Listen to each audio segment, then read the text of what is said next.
My name is Karen Plater, and I'm the Associate Secretary for Stewardship and Planned Giving, and I'll be presenting your webinar today. I've been the Associate Secretary for the past 12 years now, and it's a great joy of mine to be able to work with congregations on stewardship and planned giving. When you don't find me at the office or out in congregations doing workshops or presentations, you might find me in my other passion, which is looking after the sheep and horses on my farm. This webinar is being brought to you by the Presbyterian Church in Canada with generous gifts to Presbyterian Sharing. So just a little plug for that. And then a few instructions. You can type in your questions and the moderator, that's Heather, will read them out on your behalf when there's a break or at the end of the presentation. Also, if you're interested in these slides, both the slides and recording will be posted at presbyterian.ca in the section for previous webinars. Feel free to download them and share them around. And just a reminder that we're hoping the webinar will be in listen-only mode, which means that everyone should be muted but presenters, but we very much welcome your questions. All right, so let's begin. Stewardship. If I was to say the word stewardship in your congregation, for example, maybe you were about to announce that you were going to have a stewardship Sunday, or that you were working on a stewardship campaign, or that you were gathering together your stewardship committee, or you wanted to make a stewardship announcement, or you were drafting a stewardship letter, I can pretty much guarantee that most people would think that you're going to be talking about money. And for very good reason. Financial gifts are a tangible and real way in which we participate in God's mission and ministry. And giving is very much a spiritual discipline. That said, so often the common messages that we hear in congregations when it comes to stewardships sound something like this. Maybe it'll sound familiar to you. We're behind on budget. We need everyone to give so much more a week, and then we'd be back on track. Or maybe it's expenses are going up, so we need giving to increase. Another message that I know I've heard in a congregation is it costs this much to heat and light the church and to pay our minister. So please help pay your fair share. The messages are often very serious in tone. Some of you might even have a chart in your bulletin, newsletter, or report that you give to people that looks something like this. Last week, people gave $1,375. Our budget was $1,800 for the week, and so we're either in a surplus or in this situation, in a deficit. Well, the math isn't very good on that deficit one, but anyway. Maybe some of you are thinking, oh, don't worry, we don't do that. In fact, we don't talk about money at all in our congregation. Well, if any of these situations are for you, my hope is that this webinar will give you a few ideas from how you can move to talking just about budget when you're talking about stewardship to creating a culture of generosity in your congregation, from the language we use when talking about money to the ways that we report our gifts and the ways that we say thank you. I realized that I have a lot that I want to cover in this webinar to introduce the concepts. Some of these concepts that I'll talk about, we already have more detailed webinars online. So you can go and delve into any of these issues more deeply if you want. But my hope for today's webinar is that we'll look at ways that you can create a culture of generosity in your congregation by reclaiming stewardship, by looking at the theology and language we use when we're talking about stewardship, how you can tell stories, and how storytelling can strengthen your stewardship ministry in many different ways that you can say thank you and report back to the church.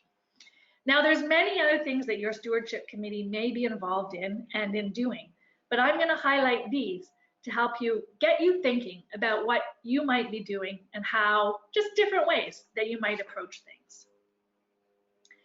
If we're going to start at the very beginning, and some people who've heard me talk before will have heard me say this before,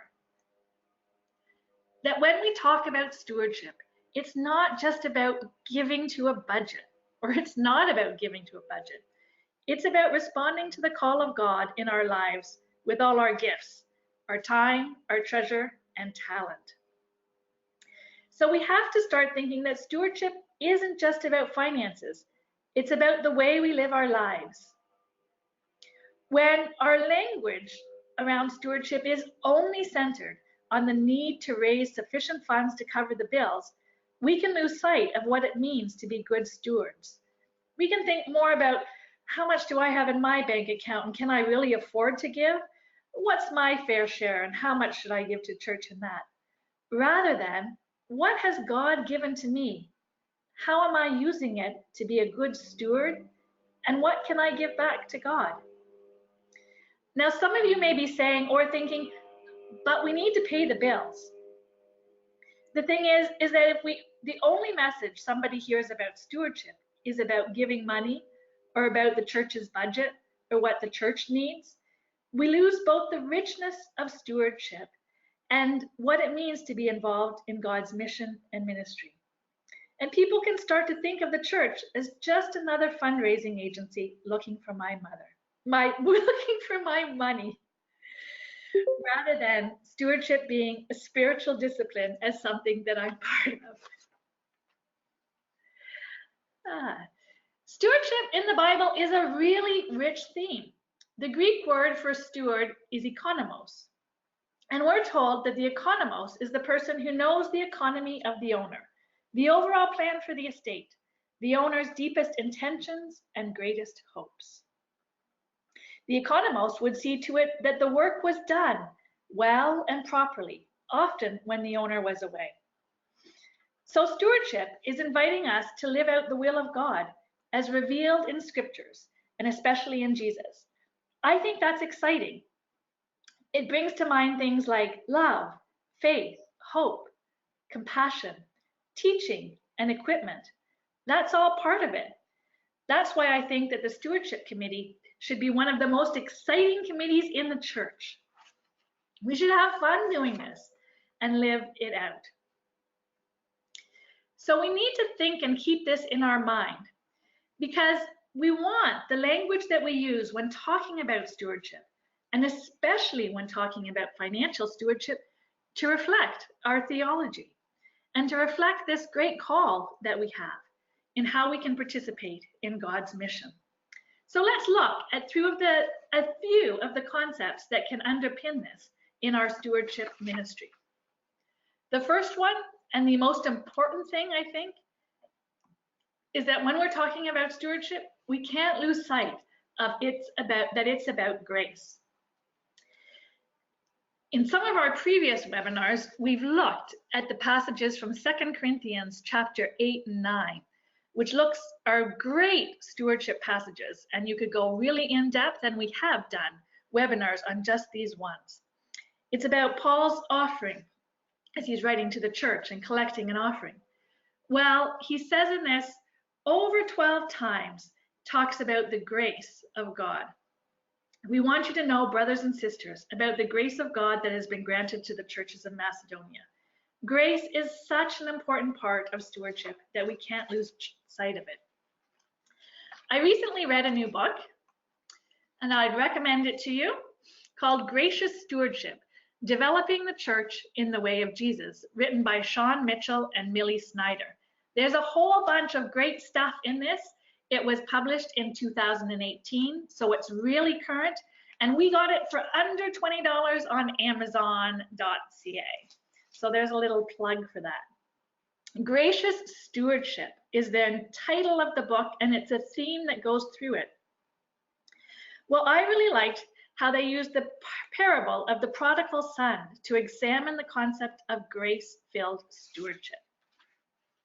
If you remember the story of the prodigal son, there's the older son, the younger son, and their father. The older son is one who's responsible, dutiful, and faithful. Sounds kind of similar to people that I often meet on a good stewardship committee. Then we have the younger son, who takes his inheritance and goes off and squanders the gift given to him by his father through good living and high times, and eventually comes back in disgrace. We also have the father, who does the unexpected for both the younger son and the elder son, and probably all who are listening. He welcomes the younger son, the one coming back in disgrace, with open arms and puts on a party. Well, there's tons of themes. I'm sure that many of you have either heard sermons or given sermons on this prodigal son. But what I really like about the lessons in stewardships that Mitchell and Snyder pull out is the idea that as people who are promoting stewardship in our congregations, we need to see how are we behaving like the father, and welcoming and loving both the elder son and the younger son. The caution, they say, is that sometimes on our stewardship committees, we can think of the stewardship committee as the older brother, very faithful and dutifully managing the goods in ways that we've been taught. But we have to remember that our church is filled with many, many different people who have many different skills and many different gifts and many different ways of looking at the world, including many who would identify closely with the younger son. The younger son sees opportunities and dreams and goes many different places. The younger son doesn't really respond to lists and ideas and tasks in the same way that the older son. But both sons are loved by God. The younger son might not respond to messages of duty and loyalty in the same way that the older son does. They see the world from a completely different perspective. They might not respond to thermometers and stewardship drives in the same way an elder son might do. And sometimes they might wonder if they're truly valued or welcome in the church, if their gifts will make any difference to the family. But if we, in our stewardship ministry, see ourselves as both the gracious father, loving both the elder son, who's very dutiful and participates in our programs and does what's expected, and the younger son, who's free-spirited and seeing the world from a different perspective. We need to ensure that our stewardship messages about money and more are grace-filled and allow full participation of the whole church, whether they're the younger or the older or in between. So that's just sort of an idea that they begin their book, Gracious Stewardship. And I'd encourage you to really dive in and see the different ideas that they have for the church. The other thing that they note is that the father is the one who throws the party. The father is about having fun. And here's a quote from the book. If joy isn't a consequence of our stewardship ministry, perhaps we're on the wrong track. Gracious stewardship brings joy as we see people experience the grace of Jesus Christ in transformative ways. So the second principle that I hope that you embrace in your stewardship is to share the joy.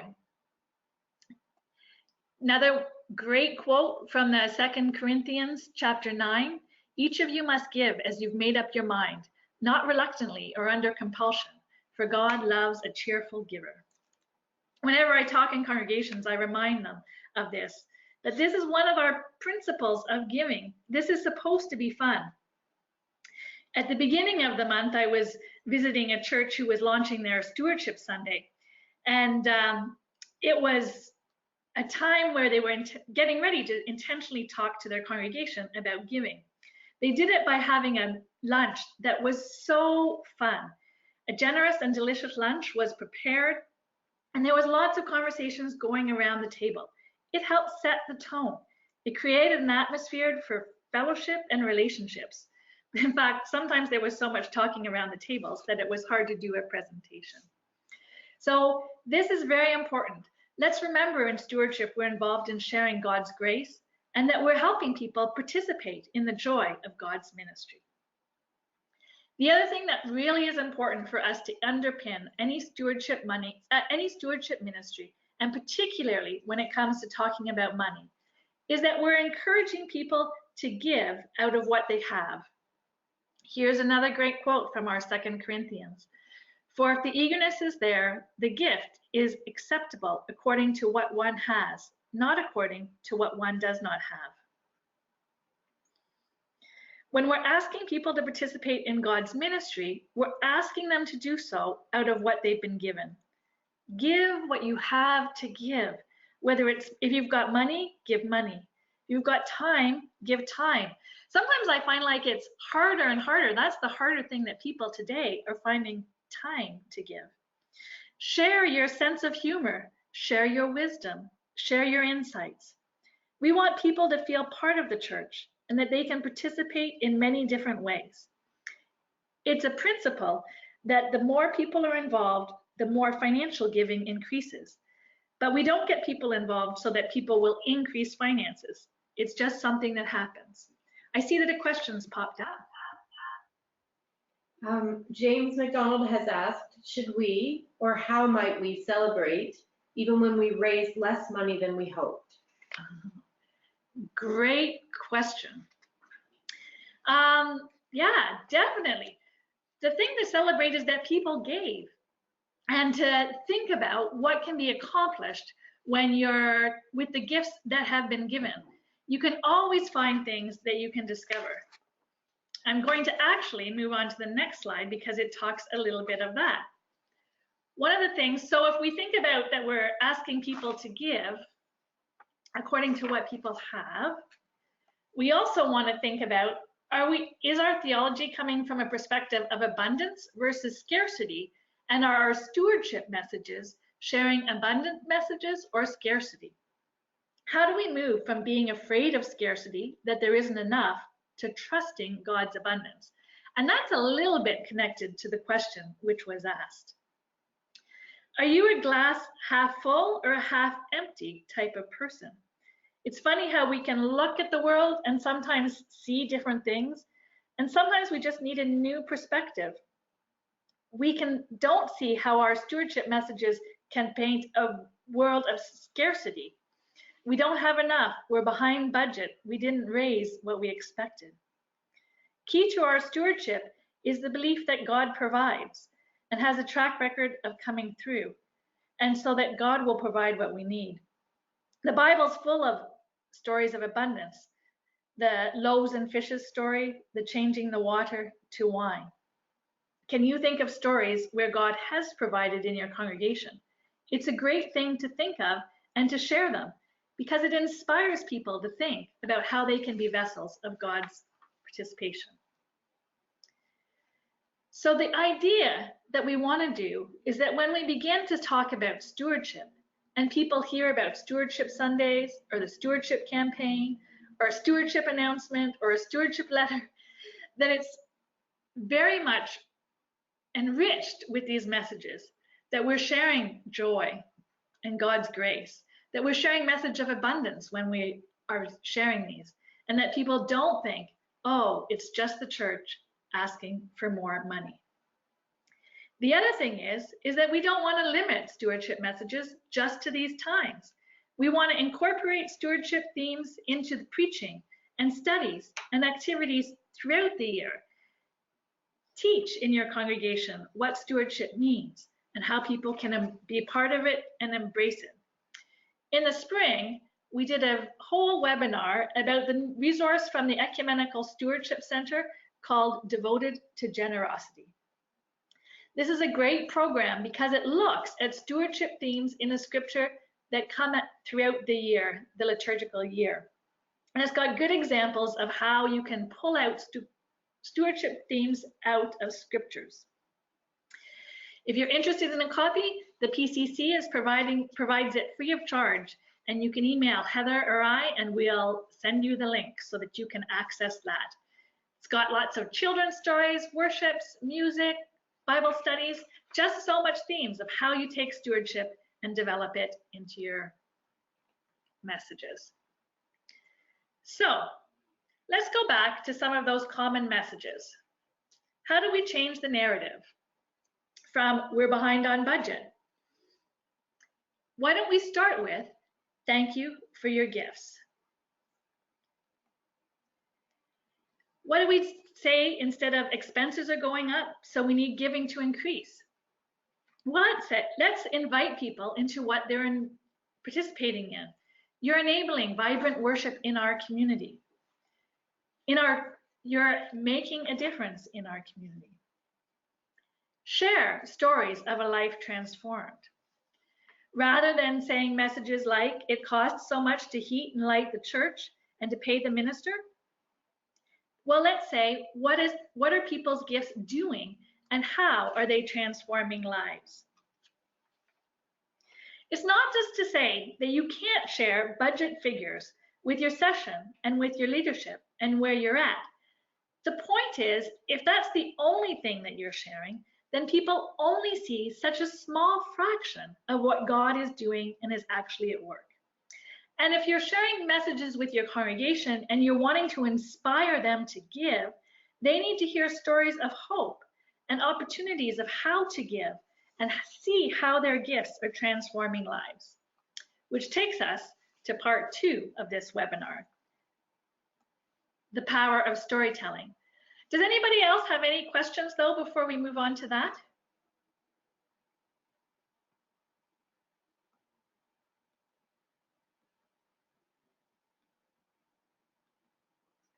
Okay, all right, I'm going to keep on going. Heather, just a reminder that Heather is monitoring the questions and she'll let us know if there's more that come along. So the power of storytelling and its role in a stewardship committee. You know, we're influenced by stories every single day. We hear them and we tell them. They do so much things. They can be the formation of fear. Just think some of the political stories that we've been hearing or what you see on the news every day. But stories can also be the source of hope, of learning, of developing empathy. When we hear a story, it's as if we're living it out. We become the hero that we're listening to. Think about campaigns that you've heard, maybe a cancer campaign. Often they will share the story of a mother, a child, a grandparent who has been affected by cancer. The story might be a story of hope, of someone who was cured, or someone who continues to live with the support of the community around them. Think about the stories that make a difference in people's lives. Jesus was a storyteller. Jesus' parables transformed people's lives and got them to act because they were able to see life in a different way, and it helped change their perspectives. So if we're looking at stewardship, we can think about how stories can motivate people to change their perspective. How can they see what's going on? And how can they participate in God's mission? So, anyone remember the basics of storytelling?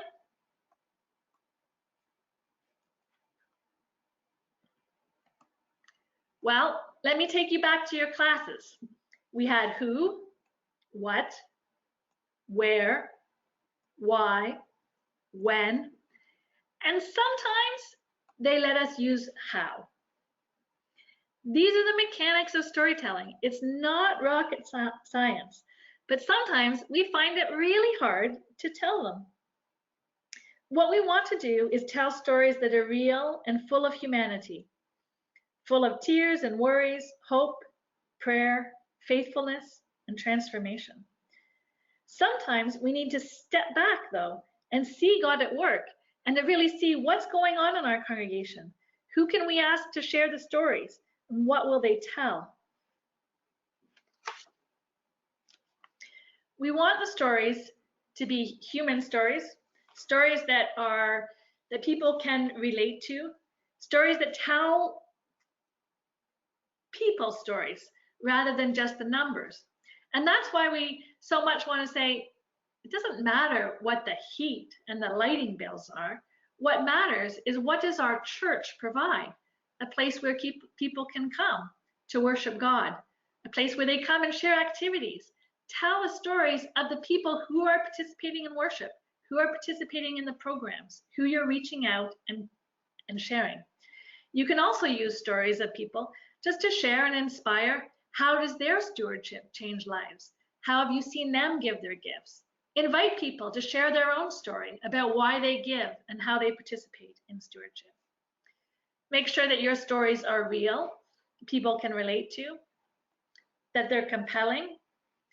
Find lots of different, diverse stories that people can relate to, because different people will hear and understand and relate to stories in many different ways. This is so much a part of stewardship, because it helps people to participate and see what their gifts can accomplish and how they can do. But it's hard in a congregation sometimes to see all of those and to see what's going.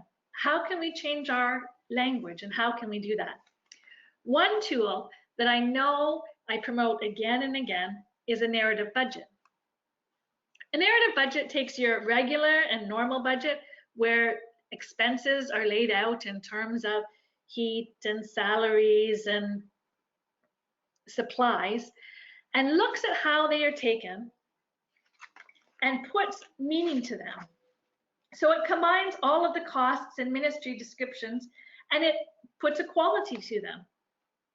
The narrative budget then transforms it so that you can begin to talk about, well, when you give to the church, you give to worship. You give to caring for the community. You participate in our children's and pastoral and evangelism ministries. You're supporting our youth. You're involved in vibrant mission. It really helps you to see what people's gifts are doing so that you can talk about them, and that you can inform that elevator speech, that if people ask, why should I give to my church? What will it do? You can say immediately, oh, this is where your gifts go, and this is what happens to them. We have a couple of webinars just on narrative budgets that you can find in our previous webinar section on the website. Just remember that a narrative budget, it's meaningful and motivating, and it helps you talk about the impact that you're having. We're also happy to help you build your narrative budget. If you're looking for ideas, give us a call and we'll talk with you even more. But it's just so important, because so often in the church, we're not so good at talking about what we're doing, because we haven't taken time just to step back and say, oh, wow, look at all the exciting things that are happening. When you're telling your stories, you can use your narrative budget to help give you those descriptive qualities that you want to talk about. Now, often in your storytelling, though, you can also use numbers. You can use things like the number of people who've attended an event, the number of hours that people have invested. You can report back on the amount of money that is given. Numbers are important. But remember that people do also understand that numbers don't say everything, that there's a qualitative aspect to what we do in ministry. So in addition to the numbers, share those stories. How are people's lives transformed? What were they doing? Why? Those stories can be as powerful as numbers. And when you combine them together, then it really begins to speak. The other way that numbers can work is that you can begin to pull out of your budget a few qualitative numbers that are real and tangible people to see the difference that their gifts make.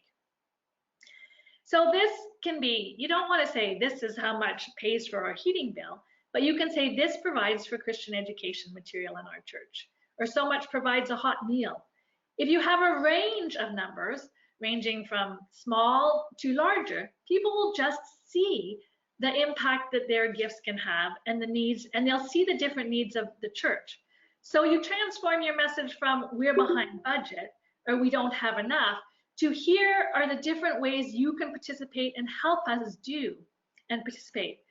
So if you have, as the question was earlier, and you haven't reached the goal that you were able to achieve, the goal that you had originally set, think about what you can do with those funds and say thank you and celebrate them, and then encourage people that if we had more, we've got bigger dreams and this is what more we could do. The idea is to keep your messages positive and light and help empower people to see the difference that they can make. Okay, one question came in, Karen. Do you note and express gratitude for specific gifts given to support specific categories in a narrative budget, or would that muddy the message?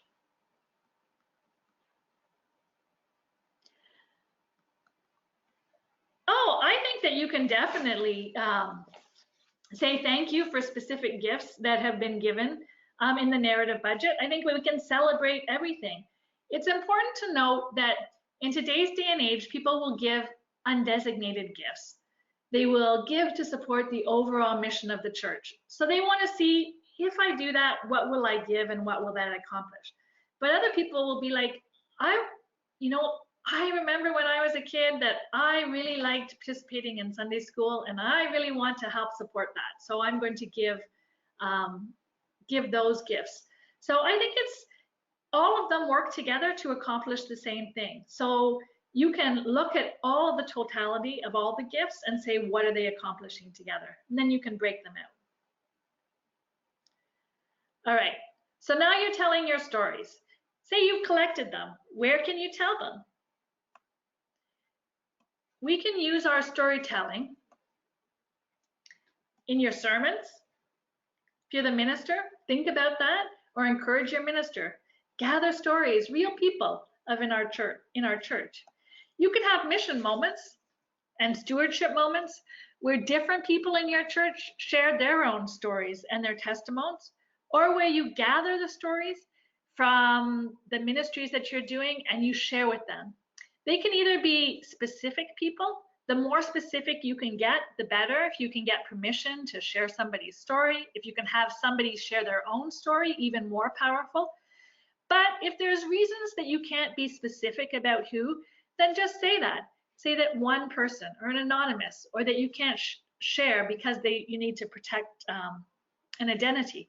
But be sure that it's real. You can also share stories in your newsletters. You can share them on the web and through your social media. There's many different ways. And stories, you have to adapt them sometimes depending on where you're going to show them, but the same story can be shared in many different ways. Just think of how many times you see something advertising the same thing. It takes 3 or 4 times for you to hear it in different ways before it really sinks in. Or sometimes you can hear the same story, but you hear it at a different time or different point in your life, and so you hear something different out of it there. So there's lots of different ways that as you gather the stories, you want to be able to share them. Sometimes short, sometimes longer, sometimes in many different ways. So storytelling is a key part of stewardship and participating in your stewardship. Now, there's some caveat that I want to add to that. If you're telling your stories, you still need to be sure that your church and congregation has good financial management and that transparency is key. So when you're doing your narrative budget, you're always going to have somebody in your church who's interested in the details. They're interested, well, wait a minute, what does it cost to heat this church? How much are we paying for this? How are our funds being allocated? If you don't have good transparency and good financial management at the church, so people can find out those details if they want to, then you may not be trusted. Not everyone is interested in the books. Many will just want to hear the stories. They'll want to see the impact that is happening. But there's some who are. And if they try and look and can't find them, or it's not transparent, and if they aren't happy, then others will hear about it. Stories of a people's unhappiness spread like wildfire. So that's just something I want us to say. The key and important in stewardship is that if people are looking for more detailed information, that you're able to say, yes, here it is, let me provide it for you. So that they know that you're using their gifts well, that they're being managed well, and that as a church, we are good stewards of those gifts. Okay, so let me say a word now on thank you. Expressing gratitude and having gratitude in our congregation and showing it is a great way to encourage and build a culture of generosity even more. Fundraising research has shown that people will give 40% more if thanked and acknowledged. This is the fundraising research across the fundraising sector, many of which are not religious. Sometimes I think, how do our churches even keep going? Because we rarely thank people in our church. We're told from research that without timely and meaningful and sincere thank yous and detailed information on the impact of their donations, charitable organizations lose 60% of annual givings from donors within a year period. Over time, this drops to 80 to 90%. Sometimes I wonder, why hasn't this happened in our congregations? I think it's because people are participating. They're there every year. They can see what their gifts are doing. But it's important for us to remember this, because people who are coming new to the church, or people who are growing up in the church, they're getting thanked for their gifts outside of the church. So I begin to wonder after a while, what does it mean if our church doesn't say thank you? Will I keep going? Or what does it mean if they do? How does this expressing gratitude build this culture of generosity? I think that gratitude, it's so connected that it's just like a cycle. So what are different ways that you can thank people? You can thank them in a variety of ways, by letter, by phone, in events. There can be public messages that you can do on social media, which is just even thank you for your gifts. Thank specific people in your congregation if there's a group who has done something special or noteworthy. You can also include thank you notes with your financial statements if you send financial statements. The more personal you can make them, the better. Handwritten notes are really strong and really personal. But then I've talked with lots of people, oh, does it have to be handwriting? My handwriting is so bad. A signature can help, little notes, anything that's more specific. Dear Karen instead of dear friend is a great way to personalize thank yous as well. You can acknowledge memorial gifts. That can be a great way to both celebrate the gift that has been given and also remind people that gifts, legacy gifts, can make a difference in this church. So celebrate the legacy that a person has left financially and even just how they've left by participating in the church. What other legacies have they given? Don't be afraid to throw a party to celebrate, particularly if you have a campaign and you're at the end of it or something specific that you've been doing. In whatever you do, when you're saying thank you, be sure that you're positive and encouraging. In fact, it's interesting. I think sometimes the more people you get involved in saying thank you, it also helps create generosity in them. As they see generosity in others, they're inspired by it, and it makes them want to participate. So you've done the thank you. You've been sharing the stories. How do you also give regular feedback? It's true. You can report progress towards your goals. That can be a way for people to see what they're accomplishing together. There is a certain energy that people draw from doing things together. And so let them know, but do so in a way that's celebratory. So instead of, oh, we're behind on what we're going to, celebrate the amount that people have given and the momentum that you have towards the goals. Find visual ways that you can report back. We always say it, and I haven't used it very much in this webinar, but a photo says so much more than the words on a screen. So if you can take pictures at your events and at your worship that help express what your church is doing, it's a great way to do it. And pictures are great in a time of social media when we use words less and less, and we want to have everything down to just a few characters. You can provide regular updates via newsletters or e-news and just let people know what's going on. When we did Stewards by Design, he had called it an encouragement letter. Share encouragement letters with your congregation, share with them, and they'll catch the excitement and want to be involved in your ministry. So here's a recap. some things and ideas for your stewardship committee. The first of all, have fun. It's so important to have fun. People will draw energy from you having fun in doing this ministry. If you've got people on your committee who aren't enjoying it, see who else wants to come and join. Then, as a committee, gather and share those stories. Invite people to share what's going on with the ministry. Most people who are involved in your congregation's ministry want to share the excitement that they have and will share those stories. Sometimes you need to work with them a little bit.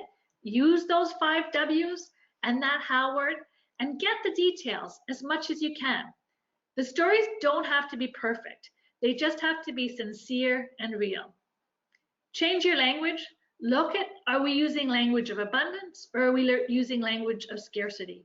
Are we providing God's grace and love and compassion for everyone in our congregation and for all the different ways they may participate in our stewardship ministry? Be sure to say thank you and have people report back. Oh, and did I say have fun? There's some other ideas that we have for your stewardship. Make it easy to give, but that's our next webinar topic. So if you want to join us in another month, be sure to come on Wednesday, October 9th, where Jim will be helping you to explore digital giving, websites, and terminals. Because once we get people excited about our ministry, we want to make it as easy as possible for them to give, which I think is one of the reasons the offering plate has worked so well over the years. People can participate that way. But these days, people don't have cash in their wallet. And so suddenly the offering plate becomes an obstacle to giving. So be sure and join us next month if you want to find out more about that. Jim has really been looking into it, and he will talk to you about Tidely, Canada Helps, IATS payments, and more. He'll even look at Square Reader and ways that you can give online. So we're at 1:45, and those are the topics I was going to bring up for today. Do we have any more questions? Heather's happy to read them on your behalf.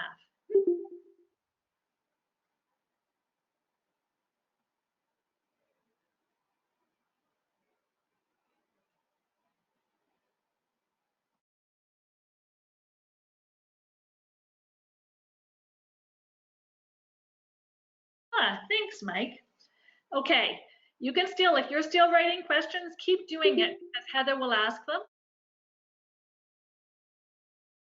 I'm just going to remind you of contact information. So the Stewardship and Planned Giving, we do workshops, we do consultations. We're happy to talk with you on the phone and over email. We provide ideas. If you have ideas for what you'd like to be covered on the webinar, or if there was something here that was like, oh, I'd like to explore this even more, let us know and we'll develop something for you. Even recently, sometimes I've had conversations over the phone with a stewardship committee or over Skype just to give them encouragement and give them ideas. So we're happy to try and help set those up. We really want to support and encourage our volunteers in our congregations so that they can get excited about this ministry and participate in it with us. Also a reminder that you can find the recording for this webinar and other webinars online at the presbyterian.ca, and there's the link.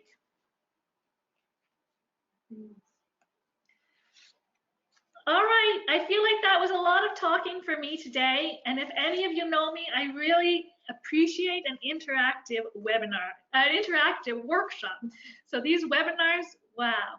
But I'm glad that you joined and look forward to hearing from you.